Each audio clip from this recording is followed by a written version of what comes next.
momentarily. Well, the first thing is the review of minutes, of course, Oh, which we... sorry. Which, Is it, okay. Review of minutes, but since we're in between, we're changing votes in the middle of the stream as far as our secretarial staff. So I guess we'll have to approve the minutes from May and July. Thank you very much.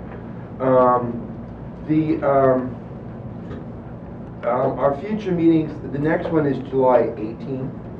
For some reason, my computer made a mistake and says that. August 22nd, September 19th. It's routinely the third Monday of the month. Okay, and once again, I think everybody was here. Commissioner Small's no longer with us, so we're down to our 8 commissioners. We've got room to grow. If City Hall ever deigns to give us more commissioners. That would be my report. thank you, Jeff. Related to that, as I was pointing out to Chuck and to Kelvin, through general attrition, the panel of commissioners has become a whole lot less diverse and isn't really reflecting the communities that I think feel perhaps most targeted or most vulnerable in terms of interaction with the police. And I think it's important to point out that it wasn't an intention to have a predominantly Caucasian commission. It just kind of, that's what happened through attrition. So I think it's important that we reach out to the city and alert them of that. I don't think it was that, or I feel confident it was no one's intention, kind of is what happened. And when we go out into the community, I think it's important that we tell the folks who come to our meetings that we are conscious of that and that we're going to do something about that. I think that's all I have for now. Kelvin, you have a report? I do. Let's see. Starting out with complaint status, we have 15 complaints that have come through the commission so far this year. That's a little less than the 20 we had this time last year. Our investigators have 39 open complaint investigations from 2014 to 2016. Internal Affairs has 300 citizens complaints so far this year in 2016. That's just a little bit down from 325 at this same time last year. In addition to those full investigations, we're auditing an additional 146 complaints of various types, which we will summarize in our upcoming annual report. I want to give you some case overviews where some of the more important cases we've been dealing with recently are. In terms of the Koshman case, as you know, we've had a consultant who's been looking at the details of that case and attempting to assist us in our review. Spoke with him about 2 weeks ago. He's getting close to wrapping up his review and will be presenting his findings to us pretty shortly. Staff and I are re-interviewing and collecting some additional information from several of Erica Koshman's friends, as well as planning to re-interview the medical examiner and the ME investigator who responded to the scene in that particular case. In terms of Ms. Shallick's case, we sent a formal response to Internal Affairs with a number of questions around the specific findings in that case. We should hear back from them pretty shortly and in detail on those questions. In terms of the Bernstein case, you have Joe's report before you here. I'm going to let him talk to you about the PBI hearing he attended on that case last week. Joe? Okay. I attended the PBI hearing on the 18th, Thursday the 18th, and you had your command level Board of Inquiry to hear both sides and give due process. So you had your counselor for the FOP and the 2 subject officers present, and they didn't testify, but the advocate for the police department had several witnesses, including Ms. Bernstein, which is not it's not usual that the complainant is there through this part of the process, although they're certainly welcome to come in and you know, they would like them to be there. But most times they don't testify. So it was really good on Elena's part that she gave her version. At least twice she got to speak because they called her back. They had some questions and all. They had police witnesses, and you know, they gave their account. Joe, can you just run through the facts really briefly? Okay. I mean, I know them, but I'm not sure. Yeah, well, it ends up that the two charges now will be decided, having listened to both sides of the argument. And do I know which way it's going to go? No, I don't. You know, I heard both sides of it, but I really don't, because there's no independent witness, you know, we may get a partial on the verdict when it comes to this. They may rule sustain part of it and dismiss the other part. The part that they might dismiss is failure to cooperate with the department investigation. That's kind of hard to prove because even though the IA investigator felt that this officer was not cooperating fully, the fact that he did answer the questions, even if he says, I don't recall, that's still considered cooperation. So, as far as the improper arrest, I feel that that's the strongest charge because Ms. Bernstein registered .000 twice. So, enough said.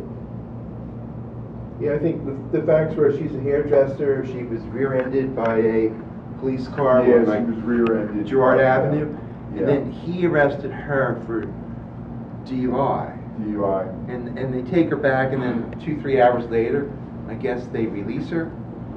Yeah. They didn't, you know. They couldn't hold her because she registered a .000. You know, so, you know, there's a question about, of course, you have to challenge, and the advocate did challenge the validity of the arrest. And the officer that was really making the charges didn't do the paperwork. So it was held that he didn't actually make the arrest. Another officer came to the scene, he ends up making the arrest. Well, they charged both of them. Because the officer, when he made the report, he should have got the facts. He should have investigated to find out, did you go up to the woman and smell her breath, and you know, was her eyes glassy? He was so unclear about, you know, her state at that time. Her eyes might have been glassy because she was just rear-ended. But you know what I mean in terms of how they make you get up. Another expert talked about what he would have done from accident investigation. He would have made the person get out the car and, you know, walk a line or, you know, do certain things to indicate whether she was sober or not. And he did none of that. So he really was relying, they pretty much proved that he was relying on the testimony of the other officer, who's the one who was really making the charges, his partner. So we hope to hear something in September? we hope to hear something in September. Joe, is that the norm now, a long gap, deliberations of the board, or is this like kind of unusual for this particular case that was done? It's summertime and vacations, and any one of the participants can go on vacation and throws the schedule out of whack. The deliberations, and again, I've been out of that I business know. now for a number of years, but we used to deliberate immediately following the hearing and render the decision, you know, within a half hour. No, okay. Well, I would say that sometimes they do that. The couple that I've been to, that were relatively, the facts were, you know, not really in contention. They ruled fairly quickly, but some, like this case, they do seem to take a while. And I suspect this does have to do with scheduling and so on. it's already like 2 years old, right? I mean, it's, Yeah, because he was like off duty for a long time. yeah, yeah, a lot of delays. A lot of delays. Thank you. Okay, we have another case that I'm going to be sending to the board involving Ms. Charmaine Humphreys. A lot of similar issues as with Ms. Shalleck's case, at least in terms of what's on the table here. This is a case where Ms. Humphreys was involved in an altercation with her ex-husband at her house. She actually fired a weapon in self-defense, she says, to keep him from further hurting her. Several officers responded. Her complaint is against 3 of the police officers and the detective who investigated the case. IA's conclusion in Ms. Humphrey's case actually exonerated the officers, and as you'll see in the information that we're going to present you, we feel that this contradicts both the physical evidence and the testimony of the officers in this case. There's a clear physical injury to Ms. Humphrey on her booking photo, which seems to be not dealt with among some of the other issues in that case. But we're going to send you the Internal Affairs case and our evaluation of that to deal with at our next meeting. This was a case that she had contacted us. This happened back in 2012. She did not pursue the IA case until the criminal charges were cleared up, but she had been in contact with us all along because she very much wanted to file a complaint in this matter. She did. We investigated the complaint along with Internal Affairs, and they reached a decision last year. Is there any question as to whether her ex-husband was on the police force, like in the Kochman case? No, in this instance, this person she had the altercation with was not a former police officer. That's one of her other. Her previous husband, I believe, was a former police officer. Thank you. So this been to Internal Affairs? Yes, it has. Internal Affairs exonerated the 3 officers and the detective in this case. We felt that exoneration was not appropriate given both the physical evidence and the testimony of the officers, as you'll see as we send that out to you. Okay. In addition to those cases, we also are, we've been tasked with drafting a language access plan in accordance with the mayor's executive order and some of the various other laws that are out there. The first draft of that plan is due in July with a final version in 2016. It will obviously address how we intend to extend our services to folks who are limited English proficient and deaf and hard of hearing and other issues like that. So we'll be sending you a draft for that probably well in advance of the July meeting, actually, so we can get that finished up. It isn't that difficult, but it's going to take some work on our part to get that correct. Are there some city agencies who developed this? I mean, it seems that there should be some common thread there. There are, and in fact, the managing director's office has a blueprint that all of the agencies under MDO will use to create a plan. Also, our annual report, we're planning on finishing this up and presenting it at the September meeting. So we're going to have a final draft to you well in advance of that. So we'll be ready to actually present that in September. The final draft, that final like in final or final like in the first round of final? The final is in final from our end. Now, it may, I don't know what happens when I give it to you guys. You might have more changes you want to make, which is fine, but I'll make sure to give it to you well in advance of September so you can make those changes. Thank you. Likewise, with the release of the pedestrian stop data that just came out from the police department last month, we're working on creating a district neighborhood level map of those stops. So we can then use that in our meetings where we go out to districts and show people exactly what's happening with both pedestrian and vehicle stops at the district and neighborhood level. I think again, to make it a little bit more palatable than thinking about 80,000 stops around the city and such.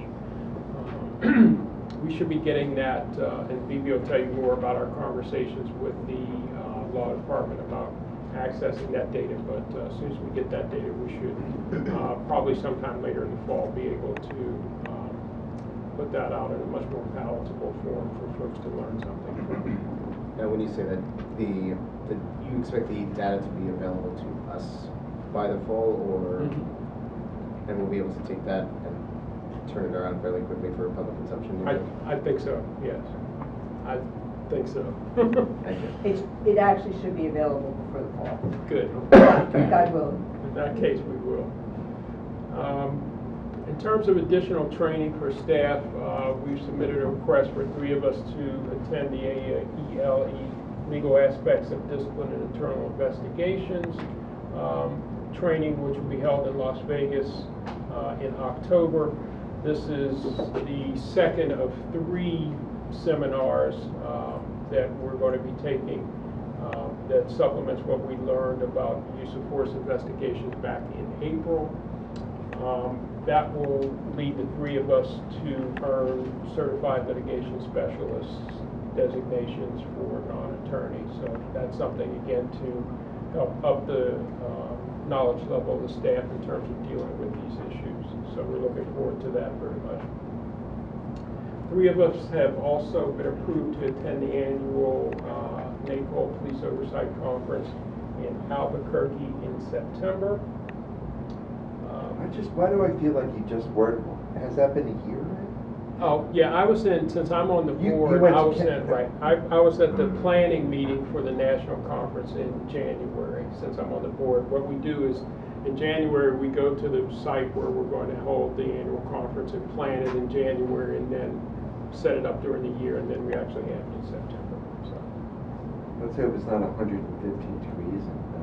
Well, the New balloon Mexico. festival will be going on, so we'll certainly be taking people up in balloons.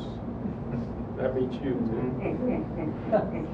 So, okay, in terms of the Police Community Oversight Board, which I'm on, and several other people, chaired by Dean Epps from Temple, we're going to be meeting with the administration officials in early July to discuss exactly where the city is going with both PAC, frankly, and that body, and seeing what the administration's plans are to either consolidate in some way or reconcile the issues between this body and the Police Community Oversight Board. So, and in connection with that, the Department of Justice study of shootings in the department will, like the consultant in that, will likely release its second interim report probably sometime in the early fall.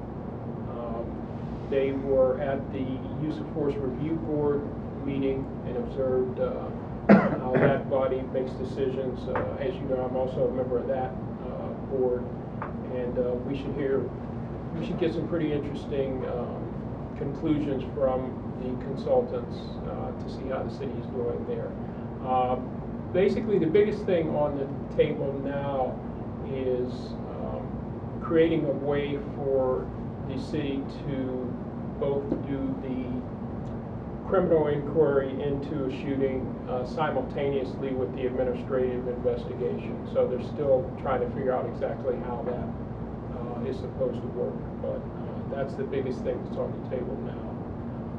The issues around the city being able to name officers who are involved in shootings within 3 days is still in a labor relations charge at the state level, as well as the legislation that one of our state legislatures put in play to prevent the city from doing that. Both of those things are going to be heard at the state level probably fairly soon. I know that the legislation is before the Senate Law and Government Committee at this time. There are a number of legislators, a couple of whom I've talked to, who are trying to make changes to that bill as it stands. So we'll have to see where that goes. Also met earlier this month, last week actually, with the members of the Open Society Institute's Baltimore office. Open Society Institute, I believe, is George Soros's group that provides grant money and support to a number of different entities. In this case, Baltimore's revamped Civilian Review Board. I met with their executive director, Keisha Brown, and I have to say, even though you often hear me complain about the lack of resources here in the city, Keisha Brown not only heads their Civilian Review Board, she's also heads up their Human Relations Commission and their EEOC office, and has jurisdiction not only over Baltimore City Police, but also the police at Morgan State University, Baltimore University, and something called the Watershed Police, and she doesn't even know what that is, so I guess I shouldn't complain too much. But it was very good to go down there and talk with her and kind of see what's going on in Baltimore with their review board. They have a very similar history and very similar structure to our board. They also have subpoena power. They also deal with both complaints and policy matters as well. Last Wednesday, right after going to Baltimore, I was up in New York at an event called Rainbow Crossing, which was sponsored by the CCRB, which is New York's Civilian Complaint Review Board, and that was at the LGBT Center up in Manhattan. Just a couple of days, obviously, after the Orlando tragedy. And we heard a lot from several different panels of speakers, activists, policy advocates, members of the gay officers, actually about what's going on between police and the LGBTQ community in New York.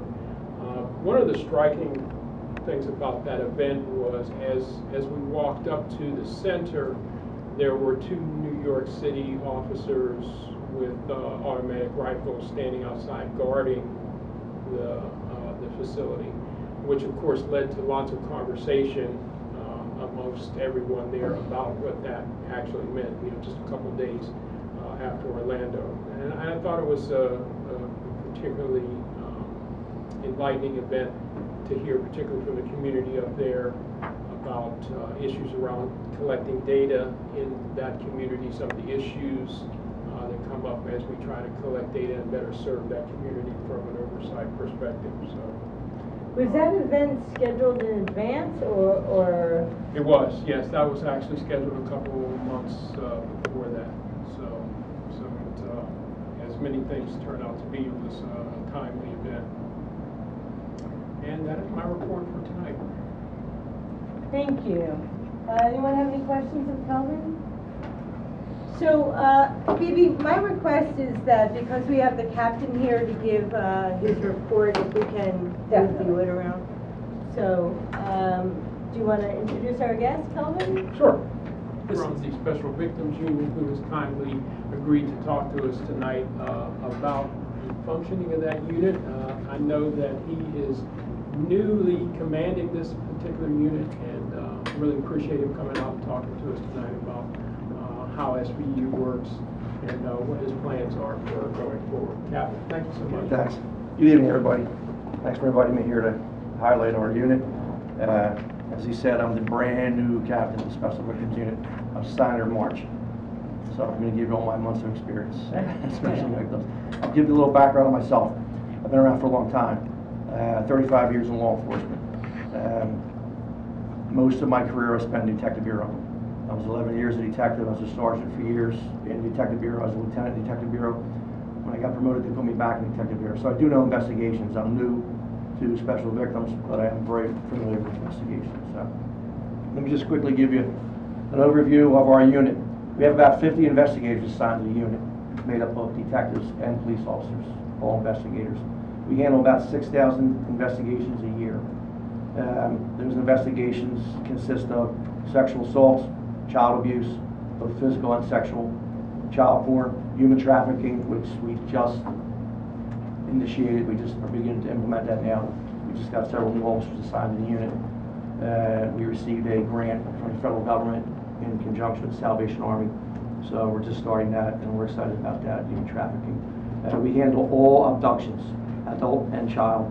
We handle Megan's Law violations, as well as do Megan's Law compliance checks.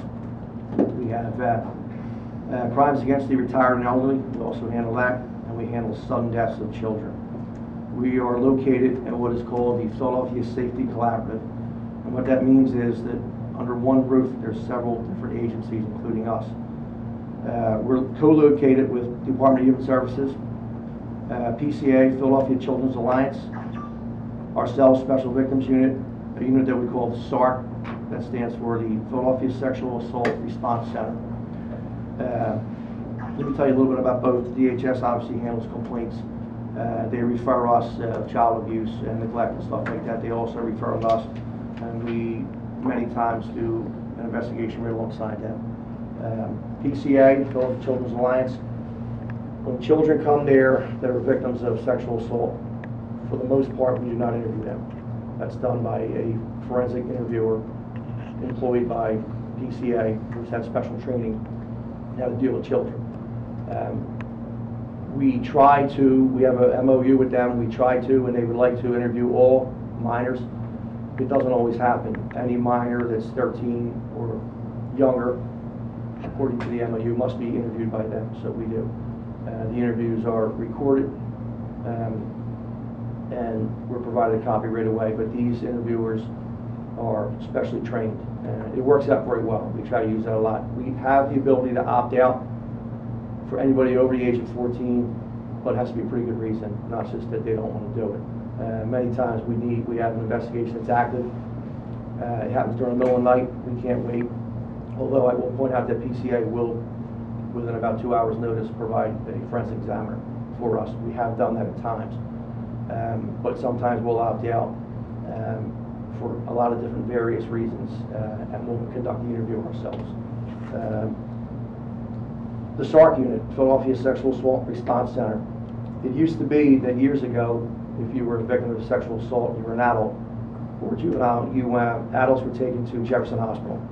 They had to wait there with everybody else. Unless you had some serious injuries, you were going to wait. You were going to wait for them to do a sexual assault kit. That's changed since we've co-located where we're at now. SARC is run by Drexel University. They have sexual assault nurse examiners that are available there, and they're all called. They can be there within 1 hour. Victims of sexual assaults are brought right to us. They're not bounced all around the city, and the exam is conducted there by a SANE nurse. The sexual assault kit basically consists of a lot of envelopes with, I can't think of the name of it, swab sticks. And based off the interview, they use these to gather DNA evidence that may possibly be there or biological evidence. The sexual assault kits are then turned over to the custody of the police, and we in turn take them down to the lab for analysis in hopes of gaining any DNA evidence for what's recovered from that. Let me quickly give you a breakdown of special victims, how we're broken down. First, we have a line operations. That's officers that are available 24 hours a day, 7 days a week, all year long. Anything that gets brought in, sexual assaults, some child abuse, are handled by them. If my child abuse unit is not available, the line squad investigators will handle those. That's, like I said, divided up into 3 platoons, 8 to 4, 4 to 12, and midnight to 8. And there's also SIU, or Special Investigations.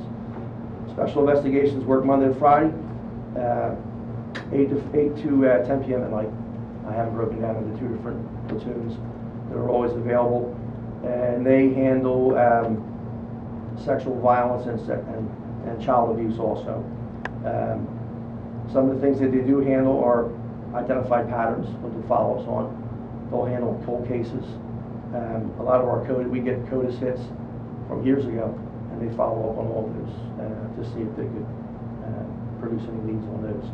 They also handle child pornography, extraditions, any high-profile incidents, crimes against the elderly, and as I said, now human trafficking, or any case that needs to be followed up on.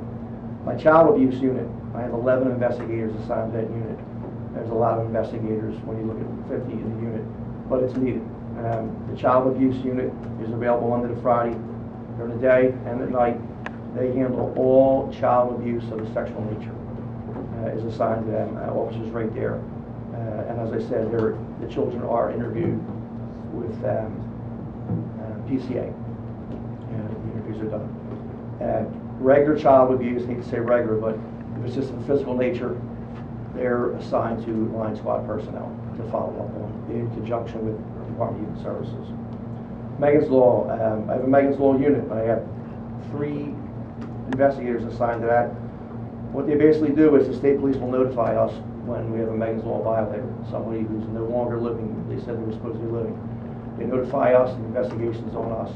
These investigators go out, they'll do neighborhood interviews to determine if they're still there or not. And if they're not, they'll obtain an arrest warrant for them and put it in the system. They also do Megan's Law compliance checks. We'll go out there, we'll notify the neighborhood that there's a Megan's Law violator that's just moved into the neighborhood. So that's a full-time job. I'll be very honest with you. I was very surprised by the volume of Megan's Law violators we get. So that is a full-time job. We also have a long-term missing persons unit. I have to qualify this a little bit. For years, special victims handle long-term missing persons. Long-term missing persons is somebody that's been missing for 30 days or more that they can't find. The divisions at that point have the option to forward the case to they used to Special Victims Unit, and that unit would follow up on it. That ceased several years ago. We kept the long-term missing person cases that we had. We continue to work on those. But at this point in time, any new ones, the divisional detectives are responsible for those long-term missing persons investigations.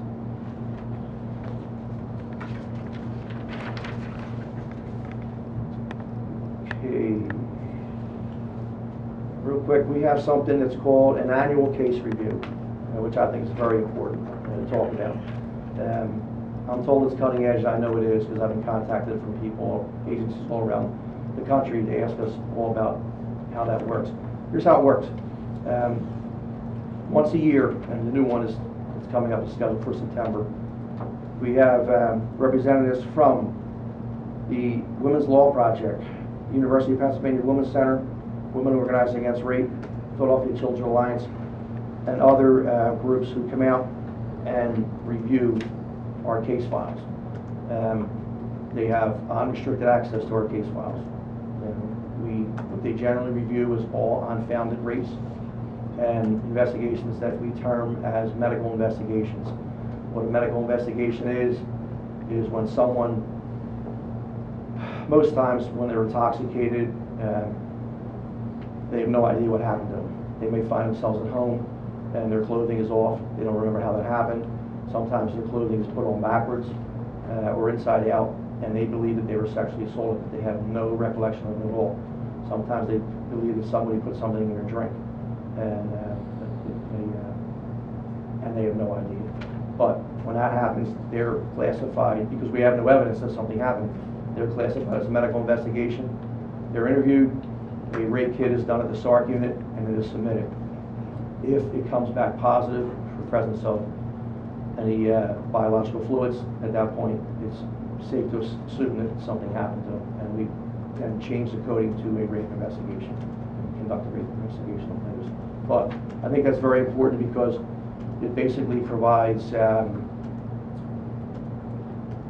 transparency to our files. Like I said, they come in once a year and they look at those, and it's, as they explained to me, it's not a gotcha moment. It's not that they're trying to point out what we're doing wrong. It's to improve what we're doing there, and we actually view it that way. It works out very well. It really does. They'll go through, they'll pull a certain amount of cases, they pull all the unfoundeds and all the medical evaluations, but they also take a random sampling of other jobs that they choose. And then they'll review them all over a week's period. They'll make their notes. They'll look for patterns. A a lot of times in interviews, they want to see if somebody's doing an interview of a complainant or whether it looks like an interrogation. They'll point them out to us. If they see they have one investigator that maybe consistently looks like an interrogation, they'll point it out to us for us to address. And other maybe inadequacies in our investigation. But I think that's very important because that does establish a level of transparency, which I think is very good. And that's all I have. Thank you. Any questions of the captain? Captain, I just have one. The divisions all have victim services organizations, and do you have any kind of civilian victim assistance or service agencies that work with you? It's funny you should ask that, because somebody just asked me the other day in the unit. No, I'm not aware of, like, they have a victim assistance officer to follow with the complainants. No, we don't have any. But all the detectives and investigators are supposed to follow up. And that's something I've been checking for. Because I know sometimes the complaint you'll hear, I've seen through the files that people will say, nobody ever called, nobody ever followed up. But what I want to put in place is that all the investigators, and it's documented, that they follow up with their complaints and they at least let them know the determination of their job. Or if there's, especially if there's an arrest, they need to know that. Thank you. Captain, is it possible I can speak to you afterwards? Sure. Actually, I have one quick question. Since you have so many various groups, you mentioned 50 detectives and over 6,000 cases annually. That's tremendous, right? That's about 120 or so cases per detective. Are there any particular groups, and of course within that, the amount of effort involved can vary tremendously. You mentioned Megan's Law Compliance as an example of something that's very intense. Are there particular groups or particular services that you've heard, not necessarily perceived, because it's only been a couple months, but have heard that these are the ones that are overburdened and at risk of ending up with a lot of bottlenecks or in more desperate need of additional resources than others? So you talk about the different divisions within my unit, you mean, Yeah. that might be stressed? Yes. But we're all stressed, I can tell you that. It's 50 investigators with 6,000 investigations. Right. I mean, that's a lot.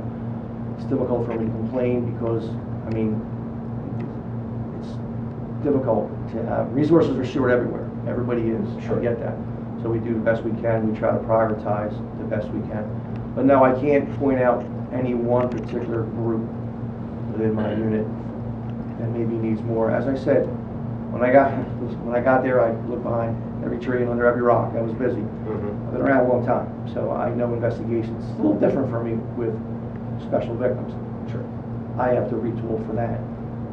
But I saw 11 investigators in child abuse, and I can tell you, they need 11 investigators here. They absolutely do. The volume of jobs that they're getting, it was an eye-opener for me. I was surprised at the volume of jobs that they get. So in order to take some of the stress off of them, we took the physical abuse allegations and gave it to line squad detectives, who also would rather not, they have all their own investigations too. But it's very important, not that it's any more important than the other ones, but they're very important that we get rid of one of those. A lot of our physical abuse ones are what we call, they're physical abuse allegations against children. A lot of them are anonymous. They're what they call CY-104 reports. And what that is, through DHS, people will call and report that a child is being abused or a child is not being taken care of very well. There's a lot of allegations that are made. They can be difficult because they don't always leave their name. What I'm told is there seems to be a spike in those recently ever since Penn State investigation, and a lot of I'm a required reporter because of my job, a mandatory reporter because of my job. I also was a coach. I was a mandatory reporter. I also was a scout leader, mandatory reporter. A lot of people are my wife's a teacher, mandatory reporter. So a lot of people are very afraid not to report anything these days. So they're reporting on so much more of a volume. Yes, and they worry me. I'll be honest with you. The child wants to worry me. They do. I mean, a lot can go wrong with them. So I'm trying to take steps to make sure that there's much less of a lag between the time it's reported and somebody is assigned to that job. Because a lot can happen between them. But the realities of life are there's a lot of volume. There's a lot of volume. And we have a lot of jobs that are live jobs coming through the door. We're gonna get right on this. We're gonna get right on it. So yeah, I understand what you're saying. And I agree. I would love to have a whole lot more investigators, but everybody's stretched pretty thin. So, Great, thank you. Brief question, Captain. When you bring officers into your unit from other parts of the department, can you give us a sense of what type of special training they might receive? Yes, they don't receive any special formalized training. They do not? They do not. In order to handle, in order to be assigned to special victims, we try to pair them with experienced investigators and supervisors who've been there for a long time, so that they can kind of bring them along and let them know what they need to know. But no, is there any formalized training? No. The detectives in the unit went through detective training, where they did get formal training. The investigators, that are police officers, did not. They did not. And I would love to see more formalized training. Yeah, it's especially, there's a reason why we're called special victims. You need sensitivity, you need empathy. You really do. You have to have that. You have to have some understanding, and that's something that needs to be ingrained in. So I agree with you that we need some, but no, you do not get any formal training. Say something? I realized afterwards, remember Joe, you were at that thing when, was it Lieutenant with, he explained their founding of, their decision of unfounded based on policy. I can give his name, or you remember who I'm speaking of? I think it was Brian was with us. You sat there and you just explained. The investigator assigned. Yeah, I mean, I can tell you afterwards. Do you want me to say his name? No, we can talk there. Yeah, that's what I'm saying, yes, but I specifically asked him, how do detect, well, one, the rank, is it just, detectives, or, because I guess you said Officer Graham was, a patrol cop or whatever, and I'm hoping I was exception and not the rule, and I said, how do they decide? Is it like basically a lottery system? Oh, they carefully take their time, match and pair, it's very extensive, and I'm hoping, like I said, she's an exception of what happened. And he said, oh, no, they take it very thorough, they match this and that. And I don't know if he was overstating. Now, this is back... Well, in order to be transferred to the unit, you have to go through an interview process with the commanding officer who will accept you or not accept you. And I'll be honest, I know we've had some people that came in and they said, why do you want to come here?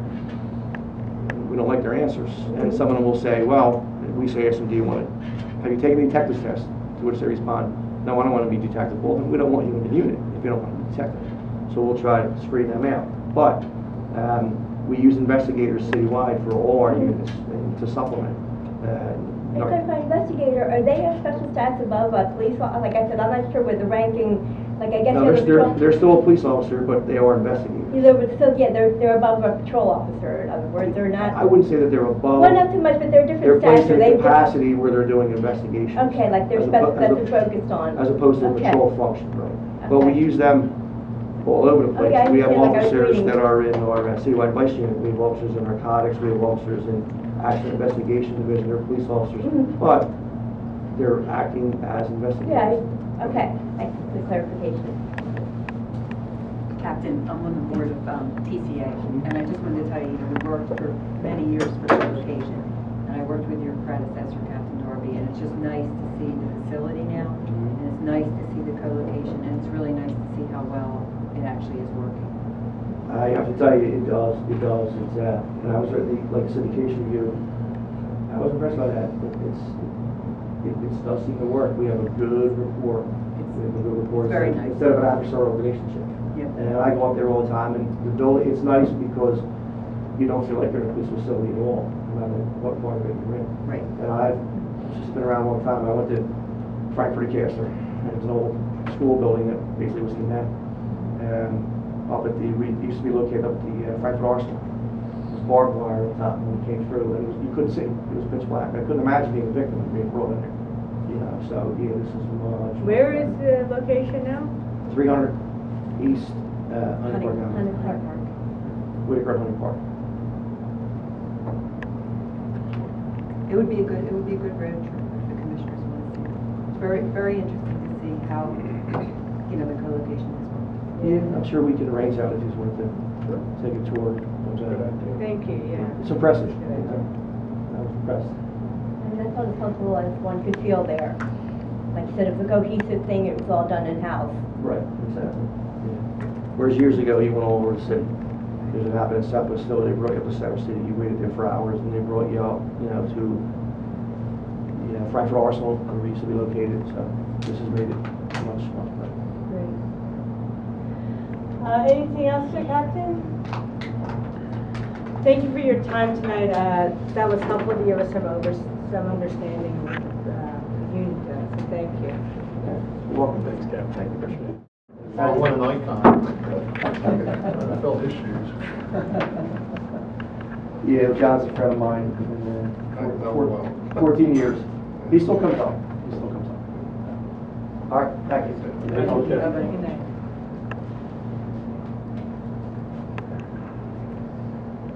Okay, thank you. Phoebe, you have a report for us this evening? Yes. Let me start with, I contacted Joe Rosenberger Waltman because we had never heard anything on growth, the city's position.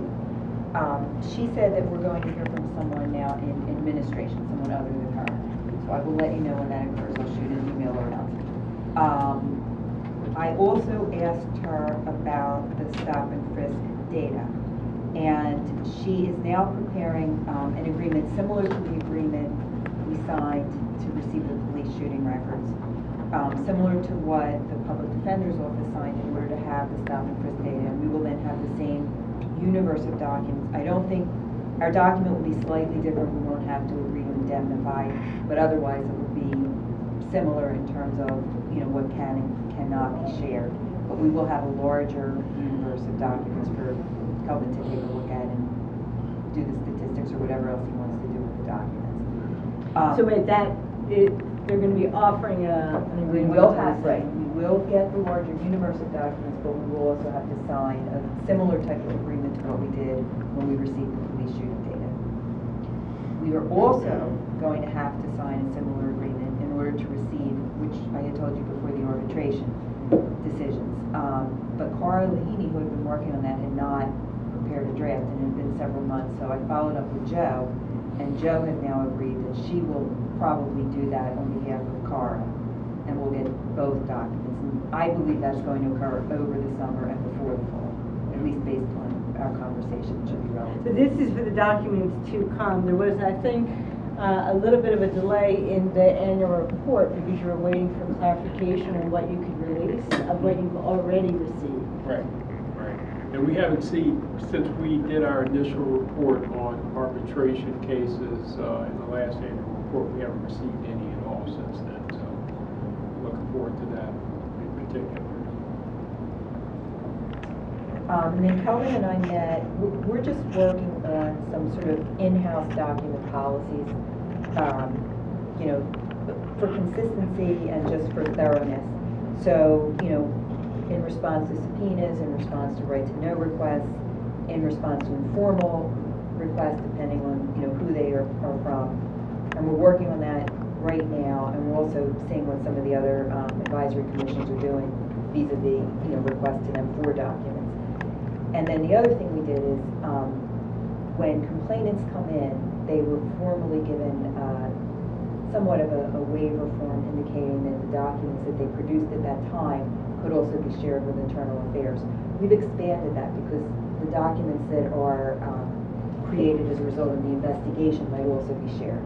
So we're expanding the scope of that waiver, if you will, just so it's consistent with what actually can be shared, and people are aware of that when they come in. And then, as I said, we will hopefully have some kind of draft together over the next couple of months for sort of a document policy. Great. That's great. Other questions of Bibi? Yeah, I kind of lost track of the entire Grove matter, and Yeah. bubbled I'm up, shocked. bubbled up, and then we got caught in the glacial speed of the city again. Right. So, When are we expecting a decision on that? Oh, it won't be probably until the fall. I think that the amicus briefs went in like May or June. It'll take a few months for the court to decide. Okay. Anything else? Well, I guess I should mention, somewhat related to Grove, we're expecting the RFP for the city's body cameras to come out sometime, I think, in the summer before the fall. So we'll see where that goes. Seems like every police force has got body cameras now. And they're all paying very different amounts of money for storage too, which is pretty interesting. So the numbers are really all over the place. But I think I might have mentioned this last month, but if not, it bears mentioning. Both the feds and a number of states are considering creating data portals that would kind of change the landscape for the storage process. If, for example, Pennsylvania creates a data portal that would allow all the police departments to store all of their body camera footage in some giant state-sponsored cloud, that would clearly change the landscape for Taser, which is the only player in the game for the moment. Taser really has a huge advantage right now after they bought evidence.com, because like Philadelphia, other police departments use that to store their cloud data to exchange information between various parts of the law enforcement system. So if a state, or in some instances the feds, are also considering creating some type of data portal to do this, and that would change the economics of storage in a very good way. So we would end up hopefully at a point where we could save more than 30 days of footage. Right now the city is firm on saving only 30 days of footage, aside from shootings and other critical incidents. And that's a little bit concerning. I just saw, I think maybe today or yesterday, that another small police department developed body cams. Did you see that straight in the paper? Housing authority. Housing authority. Oh, the housing Thank authority, you. okay. Yeah. Okay. Anything else then on old business? New business? Public comment? Okay, I think at that point then we'll take a motion to adjourn. Yes. All in favor? Aye. Aye. Until July 18th. So July 18th, thank you. And Calvin, you'll tell us if we're going out into the district. Yes.